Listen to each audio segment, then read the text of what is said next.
Question number 11 है the HCF of 95 and 152 is.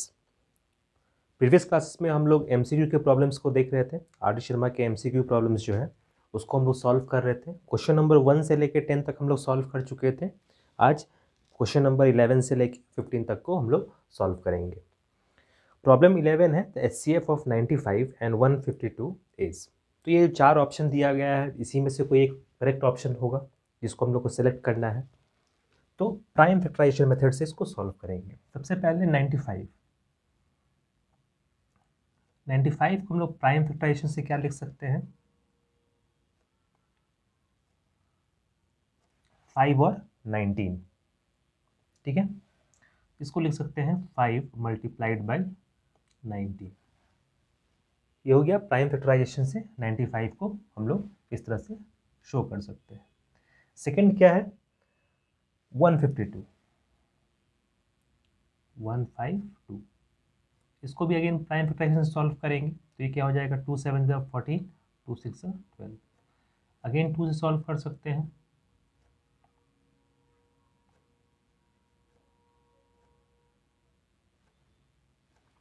ऐसा होगा तो इसको लिख सकते हैं हम लोग 1 2 3। 2 का पावर कितना लिख सकते हैं 3 मल्टीप्लाइड बाय 19। अब HCF हम लोग जब सेलेक्ट करते हैं तो HCF में जो कॉमन होता है उसका लोएस्ट पावर लेते हैं। तो इन दोनों में कॉमन कौन सा है 19 और उसका लोएस्ट पावर क्या है 1, दोनों में 1 है। तो हम लोग कहेंगे कि इसका HCF क्या होगा 19। ठीक है, जो भी कॉमन है इन दोनों में प्राइम फैक्टर्स के रूप में, उसमें जो लोएस्ट पावर का होगा उसको हम लोग सिलेक्ट करते हैं। तो यहाँ कॉमन क्या है 19 और उसका पावर क्या है, यहाँ भी 1 है यहाँ भी 1 है, तो ऑब्वियस है कि 1 लेंगे। तो 19 के पावर 1 है। उसी तरह से अगर यहाँ 2 होता तो हम लोग 19 के पावर 1 को यानी 19 को सेलेक्ट करते हैं। ठीक है, तो करेक्ट ऑप्शन क्या हो जाएगा option number C. Correct option क्या हो जाएगा ऑप्शन नंबर सी। ठीक है, नेक्स्ट बच्चों हम लोग प्रॉब्लम नंबर 12 को सॉल्व करते हैं। प्रॉब्लम नंबर 12 में गिवन है if HCF of 26 and 169 is 13 then LCM of 26 and 169 is. तो ये 4 ऑप्शंस दिया गया है 26, 52, 338 एंड 13। तो इसी में से कोई एक ऑप्शन हम लोग को चूज करना है।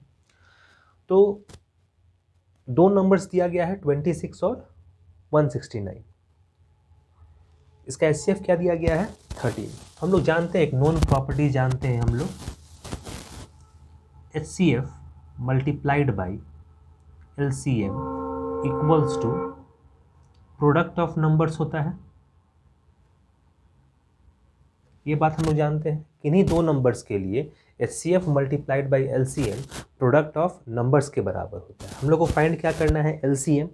तो जो जो टर्म्स गिवन है वो यहाँ पे हम लोग पुट कर लेते हैं। प्रोडक्ट ऑफ नंबर्स कहने का मतलब है 26 मल्टीप्लाइड बाई 169। LCM अननोन है तो LCM वैसे का वैसे ही रहने देंगे। और HCF क्या दिया गया है 13। HCF क्या गया है 13। तो LCM निकालने के लिए हम लोग क्या लिखेंगे, LCM इक्वल्स टू हो जाएगा 26 इंटू 169 डिवाइडेड बाई 13। तो 13 से 2 टाइम्स में कैंसिल आउट हो जाएगा। 169 इंटू 2 ये हो जाएगा 338। ये हो जाएगा LCM। तो करेक्ट ऑप्शन क्या हो जाएगा ऑप्शन नंबर सी। तो इस तरह से हम लोग अगर ये प्रॉपर्टी जान रहे होते तो आसानी से हम लोग इस तरीके से सॉल्व कर सकते हैं।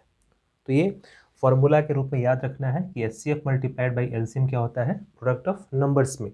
और डायरेक्टली यहाँ मल्टीप्लाई नहीं करेंगे क्योंकि हो सकता है कुछ ना कुछ टर्म्स कैंसिल आउट हो जाए। जैसे यहाँ पे हुआ 13 से 2 टाइम्स में कैंसिल कर सकते थे इसको। तो मल्टीप्लाई करके नहीं लिखेंगे क्योंकि ये कैंसिल होने का चांस जरूर बनेगा। नेक्स्ट बच्चों हम लोग प्रॉब्लम नंबर 13 देखते हैं।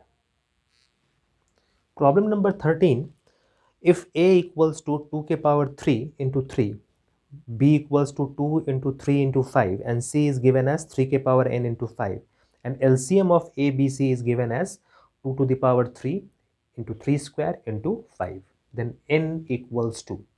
तो n का वैल्यू क्या होना चाहिए। एलसीएम गिवन है, एलसीएम क्या है, एलसीएम लिख लेते हैं।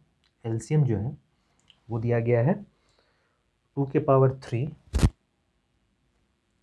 इंटू 3 स्क्वायर इंटू 5,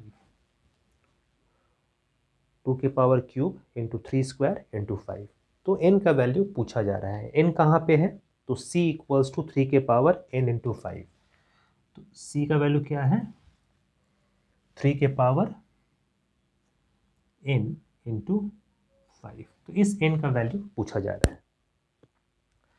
अब एलसीएम में हम लोग को ध्यान देना होगा कि एलसीएम हम लिखते कैसे हैं प्राइम फैक्टर्स के फॉर्म में। एलसीएम में सभी नंबर्स को लिखते हैं जो प्राइम फैक्टर्स हैं, और साथ ही साथ सभी का जो एक्सपोनेंट जो पावर सेलेक्ट करते हैं वो हाईएस्ट पावर सेलेक्ट करते हैं। जैसे यहाँ पे 2 का जो पावर 3 है, इन सभी में ए बी सी में ध्यान देंगे तो 3 जो है हाईएस्ट पावर है, तो 3 लिख लिए। उसी तरह से 3 का पावर क्या है यहाँ पे 2, 5 का पावर क्या है 1, तो ये हाईएस्ट पावर्स है। अब यहाँ 3 का पावर क्या है 2, तो यहाँ n का पावर क्या होना चाहिए 2, इसलिए क्योंकि ए और बी में जो 3 का पावर है वो 1 है केवल, तो सी के ऑप्शन में जरूर यहाँ पे 3 के पावर 2 होगा, तभी हम लोग सिलेक्ट कर सकते हैं यहाँ पे 2, क्योंकि हाईएस्ट पावर क्या है 2। तो ए और बी में तो 3 का पावर 1 है, तो सी का पावर क्या होना चाहिए, n का पावर यहाँ पे 2, क्योंकि एलसीएम में 3 का पावर क्या दिया गया है 2, और ये ग्रेटेस्ट पावर होता है। तो ए और बी में तो ग्रेटेस्ट पावर नहीं है, ए और बी में तो 1 है सिंगल पावर, तो 3 के पावर यहाँ पे 2 होना ज़रूरी है, तभी हम लोग एलसीएम में इस तरह से लिख सकते हैं। तो करेक्ट ऑप्शन क्या हो जाएगा, option number B. Option number B जो है इसका करेक्ट ऑप्शन होगा। नेक्स्ट बच्चों प्रॉब्लम नंबर 14। प्रॉब्लम नंबर 14 में बच्चों गिवन है the decimal expansion of the rational number 14587 divided by 1250 will terminate after. तो ये इस तरह के प्रॉब्लम्स को हम लोग एनसीईआरटी में भी सॉल्व कर चुके हैं। तो हम लोग इस तरह के प्रॉब्लम्स को कैसे सॉल्व करते हैं, तो उसके डिनोमिनेटर पे ध्यान देते हैं। डिनोमिनेटर में क्या लिखा गया है 1250, तो 1250 को पहले प्राइम फैक्टर्स के फॉर्म में हम लोग ब्रेक कर लेंगे। तो 1250 को हम लोग 2 से डिवाइड कर सकते हैं, देन 5 से डिवाइड कर सकते हैं, देन अगेन 5 से डिवाइड कर सकते हैं।